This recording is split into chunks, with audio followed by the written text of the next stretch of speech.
शंकरांश भूम शंकरार्यपीठ सद्गुरुन् शुद्ध सत्वभासुरान् सुवर्त्मनीत भूसुरान् सर्वभूत सौख्यदान् क्षमाकरान् यतीश्वरा।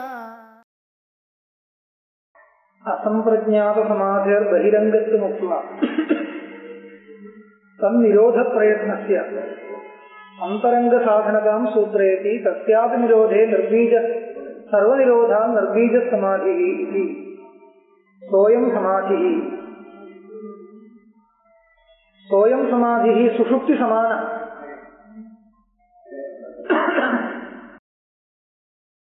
इदं ग्रहणीयः। तस्यापि निरोधे सर्वनिरोधान् निर्बीज समाधिः न सूत्रं योगसूत्रम्। असंप्रज्ञात समाधिயை பற்றி சொல்றது. எல்லா விருத்திக்கும் நிரோதமாயிடுச்சுனால் அசம்பிரஜ்ஞாத சமாதின்னு சூத்திரார்த்தம். அதுக்கு இன்னொரு பேரு நிர்பீஜ சமாதின்னு. சோயம் சமாதி சுஷுப்தி சமான.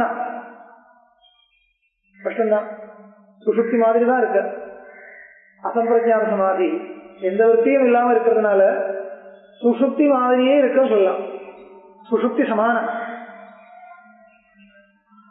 சாட்சி சைதன்யேனைவ அனுபவித்தும் சக்கியம் அப்படின்னா என்ன அர்த்தம்? எதுக்காக சொல்றார்? இந்த மாதிரி ஒரு அசம்பிரஜ்ஞாத சமாதிங்கிறது இருக்குன்னு எப்படி தெரியுது?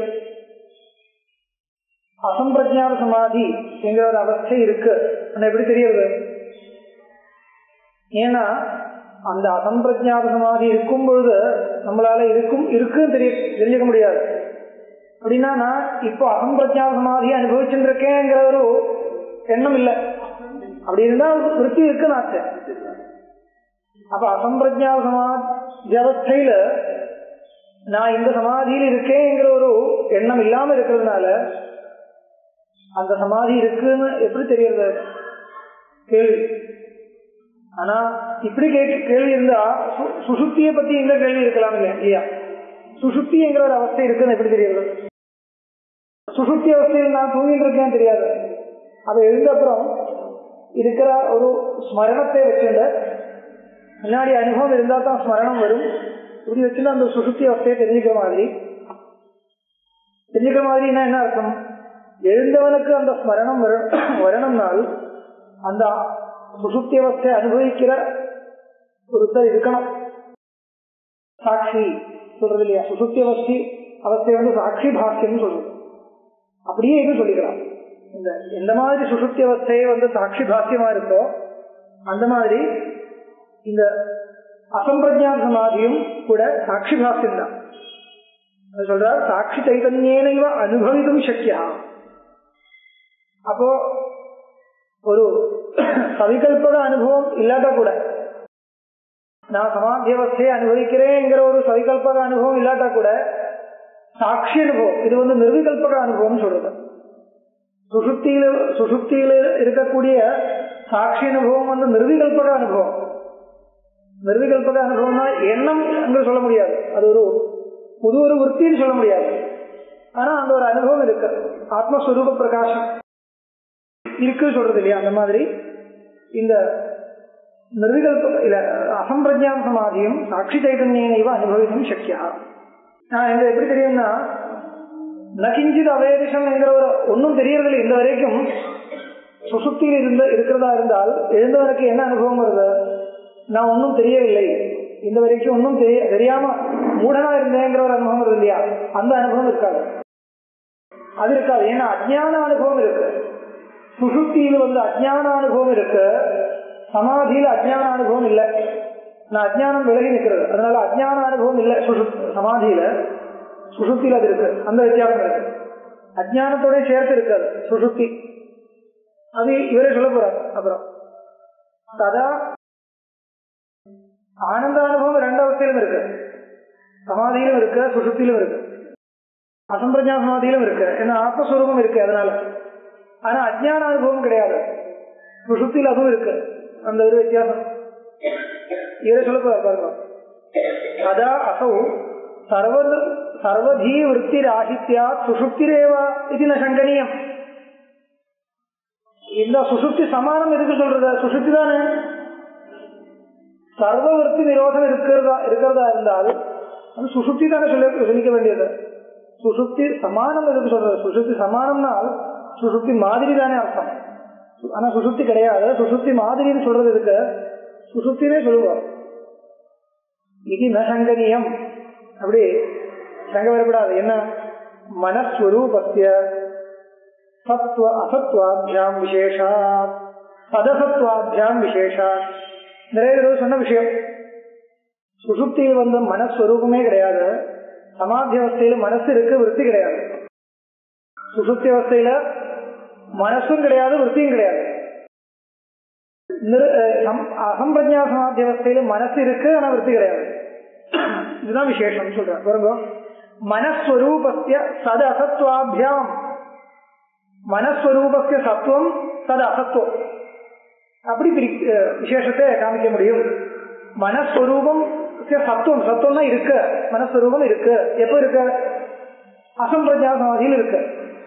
சுஷுப்தி அவஸ்தையில மனஸ்வரூபமே கிடையாது, விருத்தியும் கிடையாது. மனஸ்வரூபஸ்ய சதசத்வாபியாம் விசேஷா. மனசு ஒண்ணு இருக்க முடியும், விருத்தி இல்லாம இருக்க முடியும். ஆமா எண்ணம் விருத்தினா என்ன? மனசனுடைய பரிணாமங்கள். அந்த பரிணாமங்கள் இல்லாமலே பரிணாமி இருக்கலாம், பரிணாமங்கள் வராம இருக்கலாம், அவ்வளவுதான். சுஷுப்தியில வந்து மனசே போய் அந்த சொரூபமே லயிக்கிறது. அத்தியந்த உச்சேதம் இல்லை சுஷுப்தியிலும். சுஷுப்தியில வந்து மனசுக்கு அத்தியந்த உச்சேதம் சொல்லக்கூடாது. அத்தியந்த உச்சேதம்னா திருப்பி வராது, எழுந்து வர முடியாது. அத்தியந்த உச்சேதம் எப்ப வருது? மரணத்திலும் கிடையாது. மரணத்திலும் வந்து மனசுக்கு அத்தியந்த உச்சேதம் இல்லை. அத்தியந்த உச்சேதம் தான் மோட்சம் தான். மனசுக்கு அத்தியந்த உச்சேதமா இருக்குன்னா விதேக கைவல்யம். ஜீவன் முக்தி கூட இல்லை பாருங்க. ஜீவன் முக்தியில் கூட அத்தியந்த உச்சேதம் இல்லை. ஏன்னா அதுக்கப்புறம் பிராரப்தம் இருக்கிறதுனால விவகாரங்கள் எல்லாம் வருது. ஜீவன் முக்தியில கூட மனசுக்கு அத்தியந்த உச்சேதம் சொல்லல. அத்தியந்த உச்சேதம் அந்த கிடைச்சில விதேக கைவல்யத்துக்கு, அதுக்கு மேல ஒண்ணும் இல்லை இல்ல. அந்த மனசு வந்து மோட்ச பரியந்த ஸ்தாயி சொல்றதுனால அந்த வரைக்கும் மனசுக்கு அத்தியந்த உச்சேதம் இல்லை. அத்தியந்த உச்சேதம் என்ன அர்த்தம்? திருப்பி வராத இருக்கிற மாதிரி போறது. நிரவசேஷ விநாசா ஸ்டாண்டர்ட் வார்த்தை. நிரவசேஷ விநாசா, பாக்கி ஒண்ணும் இல்லை. அந்த மாதிரி விநாசம் வந்து இருக்குன்னா அத்தியந்த உச்சேதம் பேரு. சுசுத்தில என்ன வருது? அத்தியந்த உச்சேதம் இல்லை, சம்ஸ்காராத்மனா ஸ்திதி. அந்த காரண ரூபத்துல போய் சேர்ந்து நிக்கிறது. சமாதியில் அதுவும் இல்லை, தன்னுடைய ரூபத்தோடையே நிக்கிறது சமாதியில. ஆனா என்ன விசேஷம்? விருத்தி இல்லை. அப்படி வருமானம் இவர் கேட்கிறார் இல்லையா? அந்த கேள்விகளே முன்னாடி வந்திருக்கு. அதாவது கத்தம் அந்த கேள்வி எல்லாம் முன்னாடி வந்துருக்கு. அதெல்லாம் பாருங்க வந்திருக்கு. ததுப்தம் கௌடபாதாச்சாரி, கௌடபாத காரிகையில இந்த விஷயம் இருக்கு பாருங்க. நிகிரஹீதஸ்ய மனசா நிர்விகல்பஸ்ய தீமதா பிரச்சார சது விஜ்ஞேய சுஷுப்தியன்யோ ந தத்சமஹ லீயதே ஹி சுஷுப்தௌ தத் நிகிரஹீதம் ந லீயதே ததேவ நிர்பயம் பிரம்ம ஞானாலோகம் சமந்ததः இது மாண்டூக்கிய காரிகையில இருக்கு. என்ன அர்த்தம்?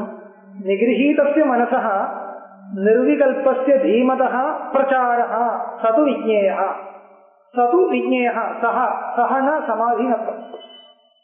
சஹ असंप्रज्ञात समाधि विज्ञेय. कथम विज्ञेय? निगृहीतस्य मनसः निर्विकल्पस्य धीमतः प्रचारः. मनसुक्कु निग्रहम வருது. निग्रहम வருதுன்னா என்ன அர்த்தம்? விருத்தி பரிணாமம் இல்லாம மனசை அடக்கி வைக்கிறது. நிகிரகம்னா அடக்கி வைக்கிறதுன்னு அர்த்தம். அடக்கி வைக்கிறதுன்னா அந்த அங்க இருக்கு இல்லையா? ஒருத்தர் ரொம்ப இது பண்றதுன்னா அவரை அடக்கி வைக்கிறது. கட்டி வைக்கிறதுனா இப்படி ஒண்ணும் பண்ணாம இருக்கிற மாதிரி இருக்க உட்கார வைக்கிறது. இதுக்கு அடக்கி வைக்கிறது பேர் இல்லையா? நிகிரகம் பண்றது.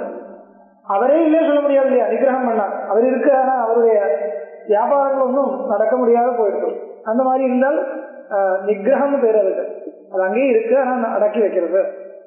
அப்போ சமாதி அவஸ்தையை பத்தி எப்படி சொல்றார்? நிகிரகீதஸ்ய மனசான்னு சொல்றது. மனசுக்கு நிகிரகம் வந்து இருக்கும், ஆனா மனசே போறதில்லை, நிகிரகீதமா தான் அங்கே இருக்கு. நிகிரகீதஸ்ய மனசா நிர்விகல்பஸ்ய தீமதா, அந்த விருத்தி தீமதா நிர்விகல்பஸ்ய பிரச்சாரா. தீமதா என்ன சொல்றது? தீமதா மனசா பிரச்சாரா. தீமான்னா தீரூப விற்பி எதில் வருதோ அந்த மனசு, அந்த மனசுக்கு நிகிரகம் வந்துருதுன்னு அர்த்தம். விற்பியே வரதில்லை. விற்பி வராமல் நிர்விகல்பகமா அதனுடைய ஒரு பிரச்சாரம். பிரச்சாரம்னா அது அங்கங்க இருக்கும், விற்பி இல்லாம இருக்கும். பிரச்சாரா சது விஜ்ஞேயா, சமாதி அப்படி தெரிஞ்சுக்கணும். சுஷுப்தி அந்நியோ ந தத்சமஹ. சுஷுப்தி அந்நியா, சுஷுப்தியிலிருந்து வித்தியாசமா இருக்கு, சுஷுப்தியிலிருந்து இது வித்தியஸ்தமா இருக்கு. சுஷுப்தி அந்நியோ ந தத்சமஹ, தத் சமமும் இல்லையே சொல்றாரு இவர். சமம் இல்லைன்னா என்ன அர்த்தம்? இந்த ஒரு வித்தியாசம் இருக்கு இல்லையா? சுஷுப்தியில அஜ்ஞான அனுபவம் இருக்கு, இதுல அஜ்ஞான அனுபவம் இல்லை.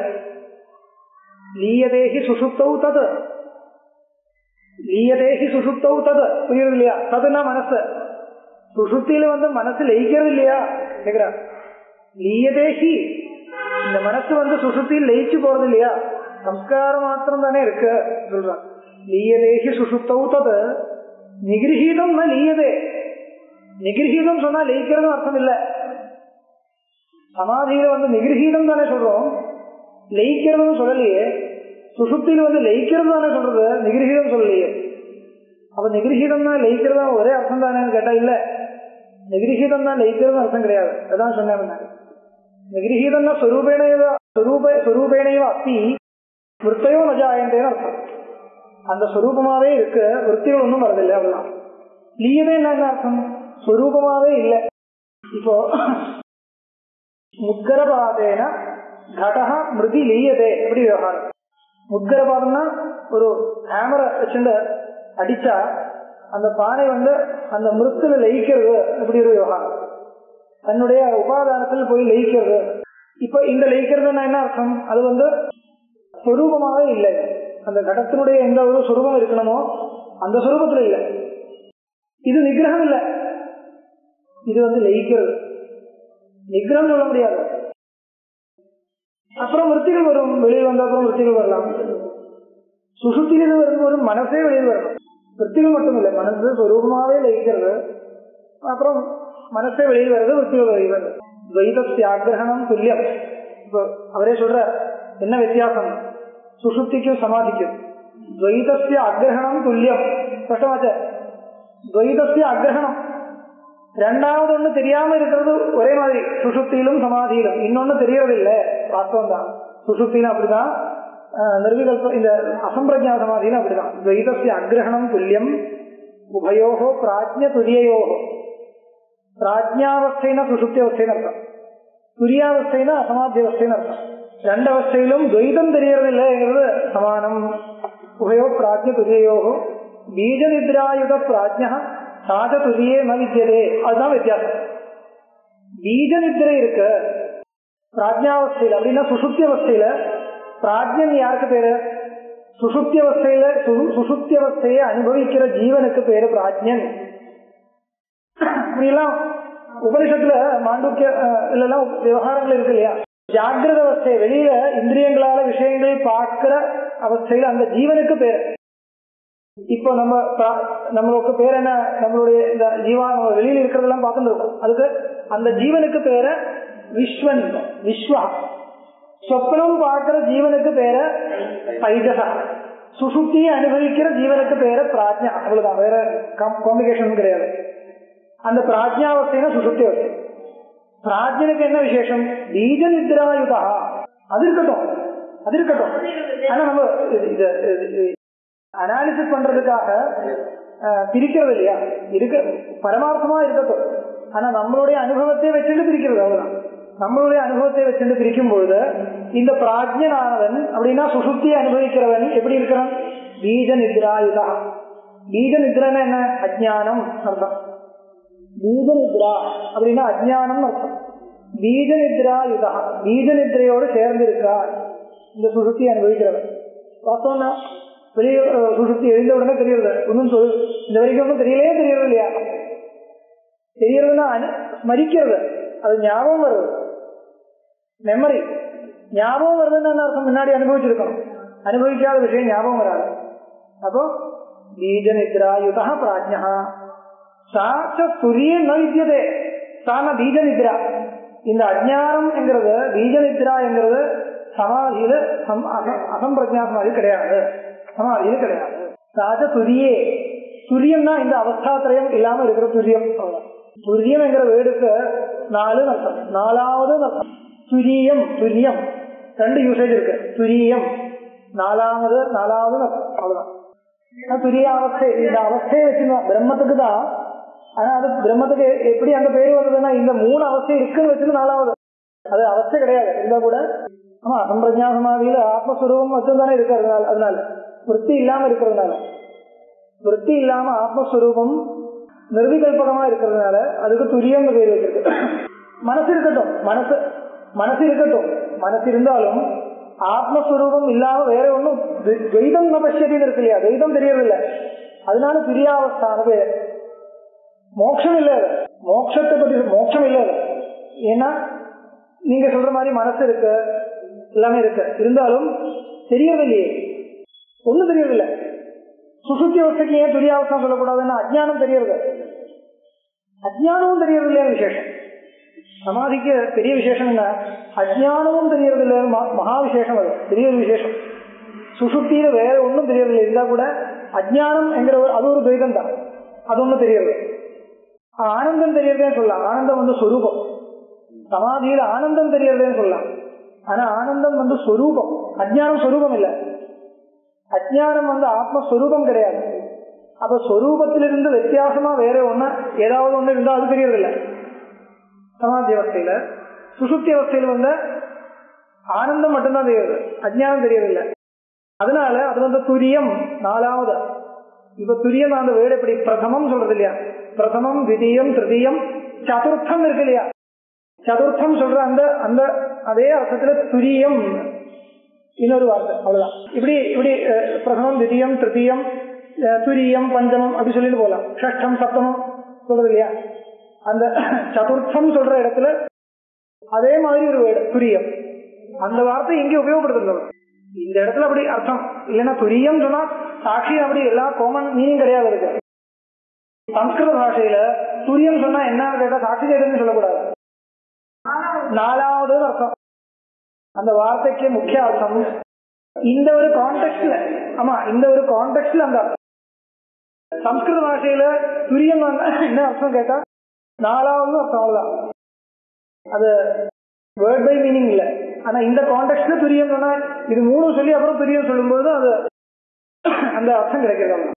இருக்கு துரியா, பரீட்சா, இப்படி விவகாரத்துல இருக்கு, எல்லாமே சொல்லலாம். துரியம் ந வித்யதே, சாத துரியே ந வித்யதே. ஆமா, ஸ்வப்ன நித்ராயுதா ஆத்யௌ பிராஜ்ஞஸ்வப்ன நித்ரயா ந நித்ராம் நைவஜ ஸ்வப்னம் துரியே பஷ்யந்தி நிஷ்டிதா. ஸ்வப்ன நித்ராயுதௌ ஆத்யௌனா விஸ்வஹ தைஜசஸ்ச அர்த்தம். விஸ்வன் தைஜசன் இவர் 2 பேரும். அப்படின்னா ஜாகிரத அவஸ்தையில் இருக்கிற ஜீவனும் சொப்னாவஸ்தையில் இருக்கிற ஜீவனும் எப்படி இருக்கிறா? சொப்ன நித்ராயுதௌ, 2 பேருக்கும் நித்ரை இருக்கு, 2 பேரும் சொப்னம் தான் பாக்குறா. கௌடபாதகாரிகள் இல்லையா? கௌடபாதகாரிகளுக்கு என்ன, அவருக்கு என்ன விசேஷம்னா அவரு ஜாகிரத அவஸ்தையும் சொப்னாவஸ்தையும் மாதிரி தான் வச்சுட்டு இருக்கான். 2 இது ஒரு மாதிரி நித்ரா, அது வேற மாதிரி நித்ரா, அவதான். ஜாகிரத அவஸ்தையில் இருக்கிறவனும் சொப்னத்தை தான் பாக்குறான், சொப்னாவஸ்தையில் இருக்கிறவனும் சொப்னத்தை தான் பாக்குறான். நம்மளுடைய விவகாரம் நான் சொப்னம் பாக்குறது இல்லை, அவ்வளவுதான். இவருடைய திருஷ்டியில் 2 ஒரு விதமான சொப்னம் தான். 2 பேருக்கும் நித்ரை இருக்கு. ஆமா, தீர்க்க சொப்னம் அது. ஆமா அந்த மாதிரி சொப்னம் பாக்குறதா இருந்தா சொப்னம் இல்லைன்னு சொல்லி அது அவருடைய ரீதி. அதுதான். அவர் சத்தா திரைவித்தியத்தை வச்சுட்டு போகல, எல்லாமே சொப்னம் மாதிரி தான். இங்க இருக்கிறதெல்லாம் சொப்னத்துல தெரியுது, சொப்னத்துல இருக்கிறது இங்க தெரியலையே கேட்கலாம், இங்க இருக்கிறது சொப்னத்துல தெரியலையே அவர் கேட்கிறார்.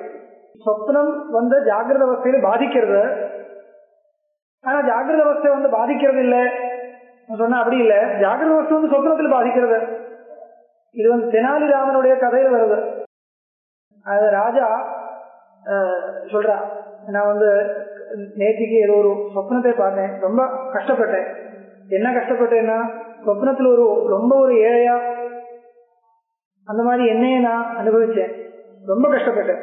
தூக்கம் போய உடனே தான் ரொம்ப சமாதானம் ஆயிடுச்சுன்னா அப்படி இல்லையே தெரிஞ்சு போச்சு. அப்ப இவர் கேட்கிறா, அது எப்படி கண்டுபிடிக்க முடியும்? இப்போ ராஜாவஸ்தை உண்மையா அந்த ஏழையா இருக்கக்கூடிய அவஸ்தை உண்மையான எப்படி கண்டுபிடிக்கிறது?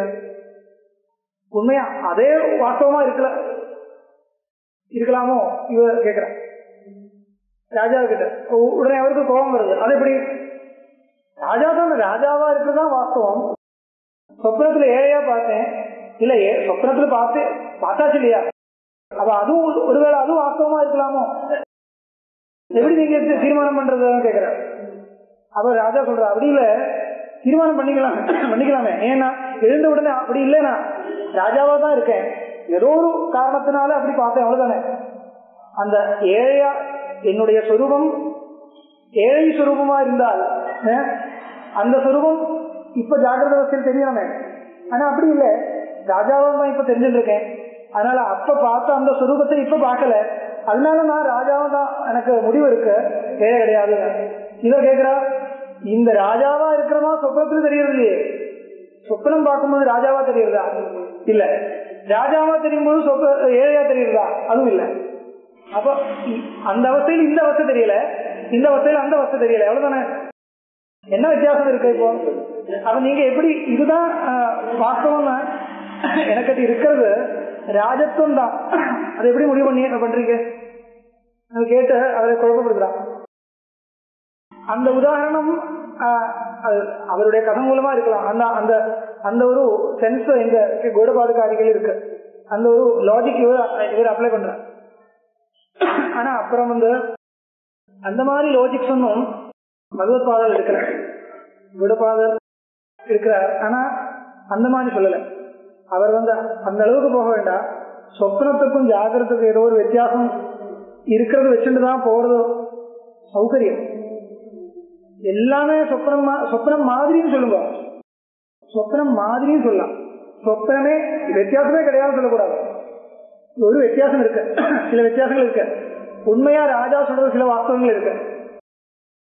என்ன வாஸ்தவம்? ராஜா சொல்றது இவர் கேட்கறது வாஸ்தவம் தானே கேட்கலாம் உங்களுக்கு. அப்படி இல்லை, பாதிக்கிறதுனா என்ன அர்த்தம்? நான் ஒரு வித்தியாசம் சொல்றேன். இப்ப சொப்னத்துக்கும் ஜாகிரத்துக்கும், ஜாகிரத அவஸ்தை வந்து வியாவகாரிக அவஸ்தைன்னு சொல்றோம் இல்லையா? நம்ம வேதாந்த பிரக்கிரியையில பிராதிபாசிகம் வியாவகாரிகம் சொல்லும் பொழுது பகவத்பாதாருடைய சம்பிரதாயத்துல அப்புறம் சத்தா திரைவித்தியத்தை கல்பனை பண்ணி வேதாந்தம் உபதேசிக்கும் பொழுது அவர் எப்படி சொல்றார்? சொப்னாவஸ்தைக்கும் ஜாகிரத அவஸ்தைக்கும் வித்தியாசமே இல்லைன்னு சொல்ல வேண்டாம், வித்தியாசம் இருக்கட்டும். சொப்னம் மாதிரியும் சொல்லுங்க, அதனால ஒன்றும் கஷ்டம் இல்லை. சொப்னம் மாதிரி எப்படி? சொப்னாவஸ்தை எப்படி ஜாகிரத அவஸ்தையில பாதிக்கிறதோ அந்த மாதிரி ஜாகிரத அவஸ்தையும் பிரம்மஜானத்தினால பாதிக்க போறது. அது எப்படி தெரியறது? ஸ்ருதி மூலமா தெரியறது. அதனால சொப்னாவஸ்தை மாதிரி இப்போ தெரியறதா இருந்தா கூட அப்புறம் பாதிக்கும் சொல்லலாம். ஆனா ஜாகிரத அவஸ்தை வந்து சொப்னாவஸ்தையில போய் பாதிக்கிறது, சொப்னாவஸ்தை ஜாகிரத அவஸ்தையில பாதிக்கிறது அப்படி சொல்லக்கூடாது. சொப்னாவஸ்தை ஜாகிரத அவஸ்தையில பாதிக்கிற மாதிரி ஜாகிரத அவஸ்தையை போய் சொப்னாவஸ்தையில் போய் பாதிக்கிறதுன்னு சொல்லக்கூடாது. ஏன்னா பாதிக்கிறதுன்னு என்ன அர்த்தம்? அப்படி இல்லை, திரும்பி வரக்கூடாதுங்கிறது இல்ல. பாருங்க, இந்த சொரூபம் அங்கே தெரியறதில்லை, அந்த சொரூபம் இங்கே தெரியறதில்லை, வாஸ்தவதானே? அது மட்டும் வச்சு பாதிக்கிறதுன்னு சொல்ல முடியாது. பாதிக்கிறதுங்கிற வார்த்தைக்கு கொஞ்சம் சூக்ஷ்மார்த்தம் இருக்கு. இங்க தெரியறது இப்ப ஜாகிரத அவஸ்தையில் இருக்கும்போது சொப்னாவஸ்தை தெரியறதில்லை, சொப்னத்தில் இருக்கும்போது ஜாகிரத அவஸ்தையில் இருக்கிற சொரூபம் தெரியறதில்லை, வாஸ்தவம் தான். ஆனால் இது மட்டும் வச்சுண்டு, இந்த ஒரு அனுபவத்தை மட்டும் வச்சுண்டு ஜாகிரத அவஸ்தையில் இருக்கிற சொரூபம் சொப்னாவஸ்தையில் பாதிக்கிறதுன்னு சொல்ல முடியாது. என்ன காரணம் பாருங்க, வித்தியாசம் இருக்கு. எப்படி சொல்லணும்னா, இப்படி பாருங்க, சொப்னத்தில் இருந்து எழுந்தவன் எப்படி அனுபவிக்கிறான்? ஏதாவது பரிந்தம் சொப்னம் அவசியம், சொப்னம் தான் பார்த்துட்டு இருந்தேன், உண்மையா அந்த சொப்னம் இல்லை, அதெல்லாம் போய் என்கிற ஒரு அனுபவம் வருது இல்லையா? சொப்னத்தில் எழுந்து வந்தவன் இந்த வரைக்கும் நான் சொப்னம் பார்த்துட்டு இருந்தேன், ஆனா அதெல்லாம் பொய் என்கிற அனுபவம் ஜாகிரத அவஸ்தையில் இருக்கிறவனுக்கு வருது. ஆனால் ஜாகிரத்திலிருந்து சொப்னத்தில் சொப்னம் பார்க்கிறவன் இந்த வரைக்கும் ஜாகிரத அவஸ்தையில் இருந்தேன் அதெல்லாம் போய் இப்ப நான் சொல்றேன் அந்த அனுபவம் வருதில்லை. புரியுது இல்லையா? அப்படி வந்தா தான் பாகம். பாகம்னால் சுத்தோ ரஜதம் பசதி, ஒரு சுத்தியை பார்த்து ரஜதம்னு பிரமம் வருது, பிரமை ஏற்படுறது. பிரமை ஏற்பட்ட அப்புறம் படிச்சுட்டு நல்லா கிட்ட போய் பார்க்கும்பொழுது இது ரஜதம் கிடையாது, சுத்தி தான். இது சர்ப்பம் இது கிடையாது, ரஜ்ஜுதான். இப்படி ஒரு தெரியறது இல்லையா? இதுக்குதான் பாதைன்னு பேரு. ஆனால் இன்னொரு உதாரணம் கொடுக்குறேன். இப்போ ஒரு கயிறு இருக்கு, கயிறு பாம்பா தெரியறது, அதுக்கப்புறம் ஒரு மாலையா தெரியறது. கயிறு பார்த்துட்டு ரெண்டு பிரமம் வருது. முதல் ஒரு பிரமம் வருது. முதல் என்ன பிரமம் வருது? பாம்பு என்கிற பிரமம் வருது. அந்த பிரமம் கொஞ்ச நேரம் நிக்கிறது. அதுக்கப்புறம் அப்படி கிடையாது, மாலை, இது ஒரு பாம்பு கிடையாது, மாலையும் தெரியுது. ரெண்டாவது பிரமம் உங்களுக்கு வரும்பொழுது இது ரெண்டாவது, அது ஒரு பிரமம் தான். ரெண்டாவது பிரமம் வரும்பொழுது முதல் பிரமம் தெரியவில்லை, ஆனா அது பாதிக்கிறது இல்ல. இல்ல, முதல் பிரமம் பாதிக்கிறது சொல்ல முடியாது. ஆமா, அது அது பாதிக்கிறது சொல்ல முடியாது, அது வேற விதமா தெரியாது. இது அப்படி கிடையாது. சொப்னாவஸ்தை போய் உங்களுக்கு எழுந்து வரும்பொழுது ஏதாவது பரியந்தம் சுத்தோகம் சொப்பனம் அவசியம் அப்படி வருது இல்லையா? அப்படி ஒரு எண்ணம் வருது இல்லையா? நான் அப்படி கிடையாது, நான் இப்படிதான் இருக்கேன், அதெல்லாம் போய் என்கிற ஒரு அனுபவம் இருக்கு. ஆனால் ஜாகிரத்திலிருந்து தூங்கி சொப்னத்தில் போகும்பொழுது ஜாகிரத அவஸ்தையில் இருந்ததெல்லாம் போய் நான் உண்மையா சொப்னத்தில் இருக்கேன் அப்படி ஒரு வருதில்லை. அதனால சொப்னாவஸ்தையில் ஜாகிரத அவஸ்தை பாதிக்கிறது சொல்ல முடியாது, ஆனா ஜாகிரத அவஸ்தையில் சொப்னாவஸ்தை பாதிக்கிறது சொல்ல முடியும். இந்த ஒரு வித்தியாசத்தை கவனிக்காம இருக்க முடியாது. இந்த வித்தியாசம் கவனிச்சுதான் ஆகணும். அதனால சொப்ன திருஷ்யங்கள் எல்லாம் அதுக்கு இன்னும் ஒரு சத்தை கம்மி பண்ணணும். ஜாகிரத்தில் தெரிகிற இந்த புஸ்தகத்துக்கும் சொப்னத்தில் தெரிகிற புஸ்தகத்துக்கும் ஒரே சத்தை சொல்ல கொடுக்க முடியாது. சொப்னத்தில் இருக்கிற புஸ்தகத்துக்கு இன்னும் வேல்யூ கம்மி, அது வேல்யூ கம்மியா பண்ணணும். இருக்கும்போது பார்க்கும்போது வாசமா தான் பாக்குறது, ஜாகிரத்தில் வரும்போது பாதிக்கிறது இல்லையா? அந்த பாதிக்கிறது என்கிற அனுபவத்தை வச்சுட்டு பாதிச்ச அப்புறம் தானே இந்த வரைக்கும் பார்த்த விஷயத்தினுடைய சுரூபம் என்ன யோசிக்கிறது.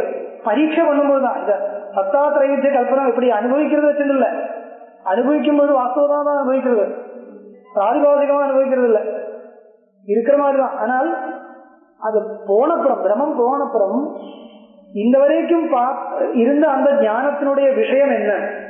இப்ப சொப்னத்துல ஒரு யானையை பார்க்கறது, அந்த யானையுடைய சுரூபம் என்ன? வெளியில் இருக்கிற யானையா? அதை எப்படி சொப்னத்தில் பார்க்க முடியும்? பார்க்க முடியாது. அப்ப என்ன அதனுடைய சுரூபம்? இப்படி ஒரு பரீட்சை பண்ணும்பொழுது, அனாலிசிஸ் பண்ணும்பொழுது என்ன கிடைக்கிறது? அதுக்கு இன்னொரு வேலிடிட்டி கம்மியா இருக்கிறது.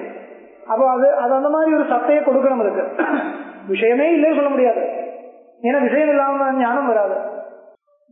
வெளியில் இருக்கிற யானையை சொப்னத்தில் ஏறிக்க பார்க்கறதும் சொல்ல முடியாது.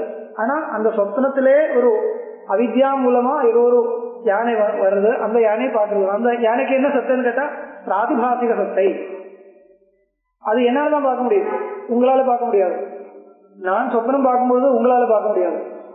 ஆனா ஜாகிரத்தில் அப்படி இல்லை. இந்த புஸ்தகம் நான் பார்க்கற மாதிரி நீங்களும் பார்க்கறது இல்லையா? இன்னும் நிறைய வித்தியாசங்கள் இருக்கு. அதே வச்சுண்டு ஆனா இது யாதிர்ச்சியும் இல்லை, இது எதிர்ச்சியா அப்படி வர்றது கிடையாது. இந்த ஏரியாவில் வந்தா இந்த ஒரு பில்டிங் பார்க்கறது நான் எதிர்ச்சியா பார்க்கறது இல்லை, பார்த்துதான் ஆகணும், வேற வழி இல்லை. அப்போ அது எதிர்ச்சியா பார்க்கறது கிடையாது. சொப்னத்துக்கு எதிர்ச்சியா வரலாம், அதிர்ஷ்டாதி மூலமா எப்படியோ வரலாம். நம்மளால நியமனம் பண்ண முடியாது, கண்டிப்பா பார்க்க முடியும் என்று சொல்ல முடியாது. இந்த மாதிரி வித்தியாசங்கள் இருக்கிறதுனால ஆனா அஜ்ஞானம் இருக்குங்கிறது வாஸ்தவம். சொப்னத்திலும் ஜாகிரத்திலும் துல்லியம். எப்பயாவது ஒரு சமயத்துல பாதிக்கிறதுங்கிறதும் வாஸ்தவம். பிரம்ம ஞானத்தினால பாதிக்கும் சொல்ல முடியாது, சொல்லலாம். ஆனா சொப்னத்திலே ஜாகிரத்தை பாதிக்கும் சொல்ல முடியாது. அப்படி வச்சுக்கோங்க. அப்ப சொப்ன நித்ராயுதவும் ஆத்யோ ரெண்டும் ஒரு நித்ரை மாதிரி வச்சுக்கலாம். சொப்னவும் ஜாகிரத்தும். சொப்ன நித்ராயுதவும் ஆத்யோ பிராஜ்யஸ்து அஸ்வப்ன நித்ரையா யுதான சேர்க்கணும். சொப்ன நித்ரா யுதௌ ஆத்யௌ பிராஜ்யஸ்து அஸ்வப்ன நித்ரையா யுதா. பிராஜ்யன்னா சொப்னம் கிடையாது, ஆனா நித்ரை இருக்கு. அஸ்வப்ன நித்ராயுதம், சொப்னம் இல்லாத நித்ரை. சொப்னம்னா விஷயத்தை பார்க்கணும் இல்லையா, நித்ரை மட்டுமா இருக்கணும். பிராஜ்ஞனுக்கு நித்ரை மட்டும்தான் இருக்கு, சொப்னம் இல்லாத நித்ரா. அதுக்கு சொல்றார் அஸ்வப்ன நித்ரா. அஸ்வப்ன நித்ரா சொப்னம் இல்லாத நித்ரா, கேவல நித்ரா, சவுண்ட் ஸ்லீப். நித்ரனா தூக்கத்தை சொல்லல, தூக்கத்தை சொல்லல, இங்க அஜ்ஞானத்தை சொல்றது. அது அஜ்ஞான அவஸ்தை தான் சுசுப்தி. யுதா ந நித்ரா நைவச்ச ஸ்வப்னம் துரியே பஷ்யந்தி நிஷ்டிதாக.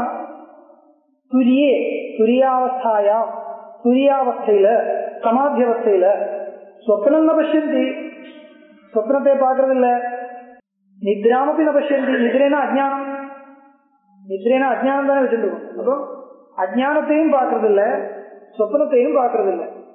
யார நிஷ்டிதாக தத்துவஞானிகள். அதனால இது வித்தியாசமா இருக்கு, சுஷுப்தியோட வித்தியாசம் இருக்கு. விபர்யாசே பயோக்ஷீணே துரியம் பதம் அஷ்ணுதே. இந்த துரியம் பதம், துரியாவஸ்தை எப்ப கிடைக்கும் கேட்டா, சொப்னமும் நித்ரையும் போயிடுச்சுன்னா துரியாவஸ்தை கிடைக்கும். நமக்கு சொப்னம் எப்ப இருக்கு, ரெண்டு அவஸ்தையில இருக்கு. ஜாகிரத அவஸ்தையில ஒரு விதமான சொப்னம், சொப்னாவஸ்தையில் வேற விதமான சொப்னம். இவரோட பாஷையில, கௌடபாத ஆச்சாரியர்களுடைய பாஷையில இது ஒரு தீர்க்க சொப்னம். ஜாகிரத அவஸ்தையில சொப்னம் மாதிரி வச்சுன்னு சொப்னம் சொல்லலாம், தப்பு கிடையாது.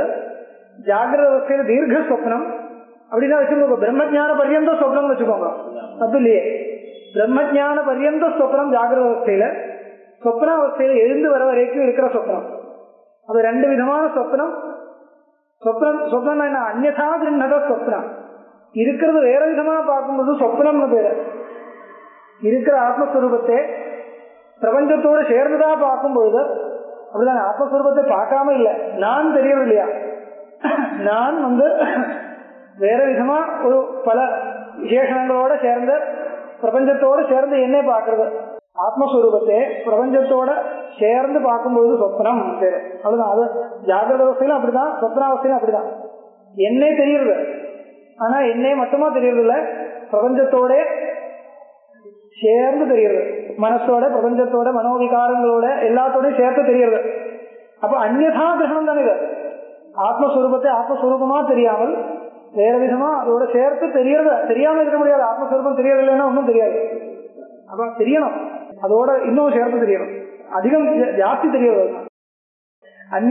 அந்நதா கிருண்ணத சொப்னா நித்ரா தத்துவம் அஜானதா. ஒன்னும் தெரியாதுன்னா நித்ரா, ஒண்ணுமே தெரியறது இல்லைன்னா நித்ரா. இருக்கிறது வேற வேற விதமா தெரியுதுன்னா சொப்னம். சொப்னம் ரெண்டு விதம், ஜாகிரத் சொப்னம், சொப்ன சொப்னம் வச்சுக்கோங்க. நம்மளுடைய பாஷையில ஒரு சொப்னம், ஆச்சாரியுடைய பாஷையில் ரெண்டு சொப்னம். அந்நதா கிருண்ணத சொப்னோ நித்ரா தத்துவம் அஜானதா.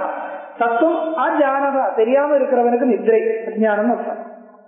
விபர்யாசே பயோக்ஷீணே, இந்த ரெண்டு விதமான விபர்யாசமும் க்ஷீணம் போயிடுத்துனால் சேருங்க இருக்கு. அதான் சொன்னோம், அந்நதா கிருண்ணத சொப்னம். அதனால சொப்னம் ரெண்டு அர்த்தம். ஜாகிரத் சொப்னம், தூக்க சொப்னம். தூக்கத்தில் இருக்கிற சொப்னம், ஜாகிரத்தில் இருக்கிற சொப்னம், ரெண்டு ரெண்டு சொப்னம் வச்சிருக்க பேருக்கு வச்சிருக்கு. ஞானியோட திருஷ்டியில ரெண்டு சொப்னம் ஆச்சு. அதனால நம்மளுடைய திருஷ்டியில் தானே இது சொப்னம் இல்லையா சொல்றது. இதுவும் சொப்னம் அப்பதானே தெரியும். அவருடைய திருஷ்டியில் தான் சொப்னம் தான். ஆத்யௌ விஸ்வ தேஜசௌ தைஜசௌ வியாக்கியானம். ஆத்யௌ எங்க இருக்கு, சொப்ன நித்ராயுதௌ ஆத்யௌ. ஆத்யௌனா விஸ்வ தைஜசௌன்னு அர்த்தம். சொப்ன நித்ராயுதௌ ஆத்யௌ பிராஜ்ஞஸ்து அஸ்வப்ன நித்ரயா யுதா சொல்றது. அந்த வரி நான் அப்படிதான் வியாக்கியானம் பண்ணோம். வியாக்கியானம் ஆயிடுத்து முன்னாடி சொன்னாரு புரியாது. தத்துவஸ்ய அஜ்ஞானம் நித்ரா சாச்ச விஸ்வ தைஜச பிராஜ்ஞேஷு வர்த்ததே. மூணு அவஸ்தையிலும் இருக்கு இந்த தத்துவஸ்ய அஜ்ஞானம். தத்துவம் தெரியாம இருக்கிறது மூணு அவஸ்தையிலும் சமானம். தயோகோ சொப்ன நித்ரையோகோ ஸ்வரூப பூதையோர் விபர்யாசோ மித்யாஜானம். இது வேற விதமா இருக்கிறது. சொப்னமும் நித்ரையும் இல்லாம இருக்கிறது விபர்யாசம். தயோர் விபர்யாசோ மித்யாஜானம் தஸ்மின் வித்யா க்ஷீணே. அந்த விபர்யாசமானது அஜ்ஞானம், அந்த விபர்யாசம் வித்யா க்ஷீணம். வித்தியினால அந்த விபர்யாசமான அஜ்ஞானம் போறதா இருந்தால், க்ஷீணமா இருந்தால், க்ஷீணே சதி துரியம் பதம் அத்வைதம் வஸ்து அஷ்ணுதே அனுபவதி அர்த்தா. அது போய் பிடிக்கிறது இல்லை. அஷ்ணுதேனா அசு வியாப்தோ பிராப்தோ நல்ல அர்த்தம். போய் பிராபிக்கிறதுனா வேற எங்க இந்த அது போய் பிராபிக்கிறது இல்லை, அனுபவதி அர்த்தா. இந்த இடத்துல துரியம் பதம்னா சமாத்தியவஸ்தைன்னு அர்த்தம். துரியம் பதம் என்கிற அர்த்தத்துக்கு சமாத்தியவஸ்தை. துரியம் பதம் அஸ்மதே. நீங்க சொல்ற மாதிரி துரியம் பதம்னா பிரம்மம் எடுத்துக்கணும். ஏன்னா அனுபவதின்னு சொல்றதுனால இவருடைய வியாக்கியானத்தை வச்சிருந்த இல்ல இல்ல. இப்ப அசம்பிரஜா சமாதிக்கு அப்புறம் வரக்கூடிய அகண்ட சாட்சா்காரத்தை இவர் சொல்றார். இவர் அத்வைத பாஷைன்னு சொல்றதுனால யோக பாஷையில சொல்லல, அனுபவத்தின்னு சொல்றதுனால விற்த்தியை சொல்றார். அதனால இவர் அசம்பிரஜா சமாதியை சொல்லல, அகண்ட சாட்சா்காரத்தை சொல்றார். வஸ்து அஸ்னுதே அனுபவதி கர்த்தா மனோ அஸ்து ஏவம். அதுக்கப்புறம் விசாரம் ஆரம்பிக்கிறது. அஸ்து ஏவம் இப்படி எல்லாம் இருக்கட்டும். அஸ்து ஏவம் அசம்பிரஜாத சமாதி சுஷுப்தியோர் மகான் பேதா. நீங்க சொல்ற மாதிரி அசம்பிரஜாத சுஷுப்திக்கும் அசம்பிரஜாத சமாதிக்கும் சுஷுப்திக்கும் நிறைய விசேஷங்கள் வித்தியாசங்கள் எல்லாம் இருக்கு, புரியுது. அப்படியே இருக்கட்டும். அஸ்து ஏவம் அசம்பிரஜாத சமாதி சுஷுப்தியோ ரெண்டுக்கும் மகான் பேதா அஸ்து சேத அஸ்து இருக்கட்டும். தத்ர தத்துவ விதுருக்ஷோ தரிசன சாதனத்வேன சமாத்யபேக்ஷாயாமபி திருஷ்ட தத்துவஸ்ய ஜீவன் முக்தையே நாஸ்தி ததபேக்ஷா. இப்போ சமாத்யபேக்ஷா யாருக்கு? சமாதியை நீங்க அனுபவிச்சுதான் ஆகணும் சொல்றதும் இல்லையா? தத்துவ விதுருக்ஷோ, நீங்க தத்துவ ஞானம் உங்களுக்கு ஏற்படணும்னால் யோக மார்க்கத்துல நீங்க போறதா இருந்தால் அந்த அசம்பிரஜா சமாதியை அனுபவிச்சுதான் தத்துவ ஞானம் வரும். தத்துவ ஞானம்னா என்ன? தத்துவ ஞானம்னா என்ன? அகண்டாகார ஞானம், அவித்யா நிவர்த்தக ஞானம். அவித்யா நிவர்த்தக ஞானம் எப்பவாவது வரணும்னால் அதுக்கு முன்னாடி விருத்தி இல்லாம இருக்கிற அந்த அசம்பிரஜா சமாதியை நீங்க அனுபவிக்கணும். அனுபவிச்ச அப்புறம் உங்களுக்கு தத்துவ ஞானம் வரும். தத்துவ திதிருக்ஷோ தரிசன சாதனத்துவேன தத்துவ தரிசனம், தத்துவ சாட்சா்காரம். தத்துவ சாட்சா்காரத்துக்கு உபாயமா எதை சொல்றது? அசம்பிரஜா சமாதியை இந்த யோக மார்க்கத்துல வச்சுட்டு நம்ம சொல்றோம். தத்துவ தரிசன சாதனத்துவேன சமாதி அபேட்சாயாம் அப்படி அந்த சமாதி அபேட்சை இருக்குன்னு வச்சிருந்தா கூட திருஷ்ட தத்துவஸ்யா ஒரு தடவை அந்த அகண்ட சாட்சா்காரம் வந்தவனுக்கு இனிமே என்ன வேணும்? ஜீவன் முக்தி. நம்ம எப்படி கிரமம் வச்சிருக்கோம்? யோக மார்க்கத்தில் போகும்போது முதல் சம்பிரஜா சமாதி, அதுக்கப்புறம் அசம்பிரஜா சமாதி, அதுக்கப்புறம் அகண்ட சாட்சா்காரம், அதுக்கப்புறம் ஜீவன் முக்தி, அதுக்கப்புறம் அந்த பிராரப்தம் போயிடுச்சுன்னா சரீர பாபம் மோட்சம். இப்படி கிரமம். அந்த கிரமம் கரெக்டா மனசுல வச்சுக்கணும். அதுதான் நம்ம விசாரம் பண்ணிக்க முடியும். அப்ப அந்த ஜீவன் முக்தி அவஸ்தை ஏற்படுறது இல்லையா? ஜீவன் முக்தி அவஸ்தையை எதுக்கு வச்சுக்கணும் கேட்டா, ஜீவன் முக்தி அவஸ்தையில இருந்துட்டுதான் பிராரப்த நிவர்த்தி வரணும். பிராரப்த நிவர்த்தி வரைக்கும் ஜீவன் முக்தி அவஸ்தையில இருக்கணும். அப்படி இருந்து அதுக்கப்புறம் பரம மோட்சம் சொல்லிக்கலாம். விருத்தி இருக்கு, மனசும் இருக்கு, விருத்தியும் இருக்கு. ஆனா பிரம்மம் மட்டும் விஷயமா இருக்கக்கூடிய ஒரு விருத்தி. அது அசம்பிரஜா சமாதி மற்ற சம்ஸ்காரங்களே அது உபயோகம் சொன்னார். அவர் முன்னாடி அசம்பிரஜா சமாதியை அனுபவிச்சுதான் போகணும். யோக மார்க்கத்துல போகும்போதுதான். சாங்கிய மார்க்கத்துல அந்த கட்டாயமா சொல்ல, ரெண்டு மார்க்கத்தையே சொன்னார். அசம்பிரஜா சமாதி இல்லாமல் மோட்சம் கிடையாது என்கிற சித்தாந்தம் வேதாந்தத்தில் இல்ல, அது இல்ல. ஆனா எப்படி இருக்குன்னு என்ன இது வச்சுன்னு சொல்றது? யோக மார்க்கத்துல போறதா இருந்தால் சாங்கிய மார்க்கம் யோக மார்க்கம் ரெண்டு வச்சிருக்கோம். ஏகம் சாங்கியஞ்ச யோகஞ்ச எப் பஷ்யதி. யோக மார்க்கம் எத் சாங்கி பிராப்தியதே ஸ்தானம் தத் யோகைர் அபிகமியதே. இப்படி எல்லாம் கீதா வச்சனம் இருக்கிறதுனால சாங்கிய மார்க்கம் யோக மார்க்கம் ரெண்டா இருக்கிறதுனால சாங்கிய மார்க்கத்துல போறவனுக்கு அந்த அசம்பிரஜா சமாதியை அனுபவிச்சுதான் அகண்டாகார ஞானம் வரும் என்கிற நியமம் இல்லாட்டா கூட யோக மார்க்கத்துல போறவனுக்கு அசம்பிரஜா சமாதியை அனுபவிச்சுதான் அகண்டாகார ஞானம் வரும். இப்படி வேதாந்த திருஷ்டியில விவசாயம் பண்ணியிருக்கோம். இதெல்லாம் விசாரங்கள் ஆயிருக்கும். மறுபடியும் அந்த இடம் பாருங்க, ஞாபகம் இல்லைன்னா ரெக்கார்டு இருக்கும். ஆனா இதெல்லாம் ரொம்ப டெக்னிக்கல் விஷயங்கள், அதனால நமக்கே மறந்து போயிடும். விசேஷமா உங்களுக்கு அந்த பிரக்கிரியை இப்பதான் சொல்லி பழக்கம் வருது இல்லையா? அந்த கரெக்டா அந்த பிகர் மனசுல வச்சுக்கிறது கஷ்டம். இந்த விருத்தி சமாதி அசம்பிரஜா விருத்தி இல்லாம இருக்கிற மனசு சூக்ஷ்மசீதம் பாருங்க. அதுல பிராணன் இன்னொரு ஒரு அவயவம். அது சூக்ஷ்மசீதத்துல மனசு தனியா இருக்கு, மனசும் மனோவருத்திகள் எல்லாம் தனியா வச்சிருக்கு. பிராணம் அந்த இதெல்லாம் கரெக்ட் பேக்கிங் கரெக்டா இருக்கு. அதெல்லாம் கேள்விக்கெல்லாம் பதில் வர மாதிரி நம்ம பேக் பண்ணியிருக்கோம். இப்போ விசாரம் ஆரம்பிக்கிறது என்ன, தத்துவதிதிக்ஷோ தரிசன சாதனத்தின சமாத்தியபேட்சாயாம் அப்படி அப்படின்னா என்ன, எப்படி கிரகிக்கணும்? யோக மார்க்கத்தில் இருந்து பிரம்ம சாட்சா்காரத்துக்காக பிரயத்னப்படுறவனுக்கு தரிசன சாதனத்தின சமாத்தியபேட்சை இருந்தாலும் திருஷ்ட தத்துவசிய ஜீவன் முக்தையே நாஸ்தி ததபேட்சா. தத்துவ தரிசனம் ஆயிடுச்சுன்னா அதுக்கப்புறம் ஜீவன் முக்தி வர்றதுக்காக இத சமாதியோட அபேட்சை கிடையாது. ராகத்வேஷாதி கிளேச பந்தத்திய சுஷுப்தௌ அப்படி நிவர்த்தே. என்ன சொல்ல போறது, சமாதி தேவையில்லை, சுஷுப்தி போரும். சுஷுப்தினால எல்லாமே நம்மளால இது பண்ண முடியும். இது நமக்கு முடியாது இருந்தா கூட ஒரு தடவை அந்த சாட்சா்காரம் வந்திருக்குன்னா அதுக்கப்புறம் நீங்க அசம்பிரஜான சமாதியை அபேட்சிக்க வேண்டியதில்லை. ஒரு தடவை தத்துவம் புரிஞ்சு போச்சுன்னா அதுக்கப்புறம் சுசுப்தி இருந்த போதும். எப்படி அந்த பூர்வபக்ஷம் கொண்டு வரது பாருங்க. இப்ப அது சொல்றது டைம் கிடையாது, அது விஸ்தாரமா அடுத்த ஒரு பேராகிராஃபே அப்படி வச்சிருக்கு. அது பேராகிராஃபே பெரிய அந்த பதில் கொடுக்கறதுக்கு நிறைய ஆர்குமெண்ட்ஸ் எல்லாம் வருது. அது நான் அப்புறம் சொல்றேன். இப்போ ஜஸ்ட் இன்ட்ரோடக்ஷன் மொத்தமா சொல்றேன். சுசுப்தி மட்டும் போதும். உங்களுக்கு தத்துவம் புரிஞ்சு போச்சுனால் அந்த ஒரு தடவை அதாவது அந்த அகண்டாகார விருத்தி வந்துருச்சுன்னா அதுக்கப்புறம் இந்த சமாத்தியபேட்சையே அசம்பிரஜா சமாத்தியபேட்சையே கிடையவே கிடையாது. யோக சித்தாந்தத்தில் எப்படி இருக்கு, யோக மார்க்கத்தில் வரும்போது எப்படி இருக்கணும், ஒரு தடவை சாட்சா்காரம் வந்துடுச்சுன்னா கூட திருப்பி இன்னும் அசம்பிரஜா சமாதி அனுபவிக்கணும்.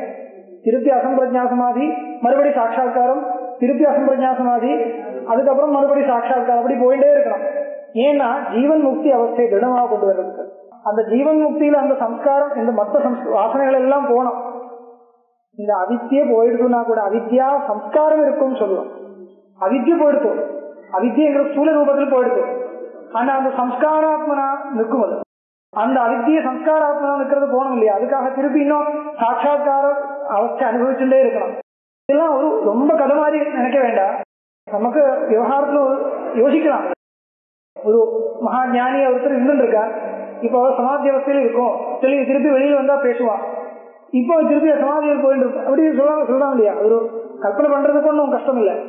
நம்மளுடைய அனுபவத்தில் இல்லைன்னா கூட அந்த ஒரு அவஸ்தை எப்படி இருக்கலாம் என்று யோசிக்க முடியும். இந்த மகான்களுடைய உபதேசத்தை வச்சுட்டு இப்படி வரலாம். வர்றதுக்கு ஒன்றும் ஏதோ ஒரு மேஜிக் மாதிரி இல்லை.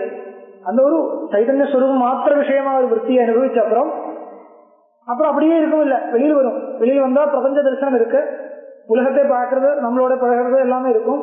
ஆனா ஈடுபாடு இருக்காது. ஆனா அவருக்கும் ஒரு தடவை அனுபவிச்சாலும் அந்த அவித்யா போயிட்டு இருந்தா கூட அவித்யா வாசனை இருக்கும். ஆனா அவித்யா வாசனையும் கொஞ்சம் கொஞ்சமா போகணும் அவருக்கு நமக்கு இல்லை, அவருக்கே போகணும். அப்போ அதுக்காக திருப்பி இந்த அசம்பிரஜா சமாதி, அதுக்கப்புறம் சாட்சா்காரம் எல்லாம் திருப்பி வந்துட்டே இருக்கணும். வந்து அப்புறம் அவருக்கு பிராரப்தம் முடிகிற வரைக்கும் அப்பப்போ வந்துட்டு இருக்கும். அப்பப்போ ஜாகிரத அவஸ்தையை சொல்லக்கூடாது, இந்த விக்ஷேப தசையும் சொல்லுவோம். விக்ஷேபம்னா நம்மளோட பேசுற அவஸ்தை. அந்த அவஸ்தையில் வரும் எல்லா விவகாரங்களும் நடத்துறது, திருப்பி சமாதியே வருது. அப்புறம் என்ன வரும், இந்த சமாதி அவஸ்தை ஜாஸ்தியா போயிடும். அப்புறம் போய் என்ன வரும், சமாதி அவஸ்தைக்கு லென்த் ஏறிடும். போய் அப்புறம் திருப்பி வரதில்லை. அப்ப சமாதி ஆயிடும். கடைசியில் சொல்றது இல்லையா, சமாதி அவர் சமாதி ஆயிட்டார்னா நம்மளுடைய லோக பாஷையில சமாதி, அது அந்த மாதிரி சமாதி இருந்தா அதுக்கு விதேக கைவல்யம்னு பேர். அப்படி ஒரு வச்சுக்கணும். இவர் என்ன கேட்கிறார், இப்ப பூர்வபக்ஷம் என்ன கொண்டு வருது, ஒரு தடவை அந்த சாட்சா்காரம் வந்துருக்குன்னா அதுக்கப்புறம் சமாதி தேவையில்லை, சுசுப்தி போடும். சுசுப்தினாலே எல்லாமே நம்மளால நிர்வாகம் பண்ண முடியும். அதனால திருப்பி சமாதியை அபேட்சிக்கிறது இல்லை.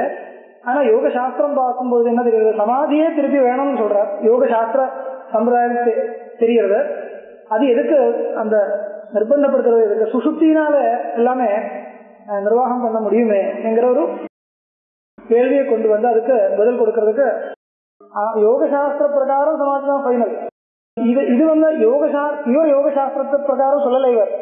இவர் யோக சம்பிரதாயத்தை எடுத்துட்டு வேதாந்த சாஸ்திரத்தை மிக்ஸ் பண்ணி இவர் விவகாரம் பண்றார். அப்படின்னா யோக சாஸ்திரத்தில் இருக்கிற ஸ்ருதி விருத்தமான அம்சங்கள் விட்டுட்டு, ஸ்ருதி விரோதம் எங்க இருக்கு, இந்த அசம்பிரஜா சமாதி தான் கடைசி ஸ்டேஜ் சொன்னா அது ஸ்ருதி விரோதம், அது சொல்லக்கூடாது. ஆனா அந்த அது விட்டு பாக்கியெல்லாம் அந்த அசம்பிரஜா சமாதின்னு ஒண்ணு இருக்குன்னு சொல்றதுக்கும் அது சாட்சா்காரத்துக்கு உபயோகமா இருக்குன்னு சொல்றதுக்கும் விரோதம் இல்லை. அப்ப யோக சம்பிரதாயம் ஒண்ணு இருக்கு. ஆனா யோக தரிசனம் தனி இருக்கும் பொழுது அதுல சில விரோதங்கள் நமக்கு ஏற்படுறது.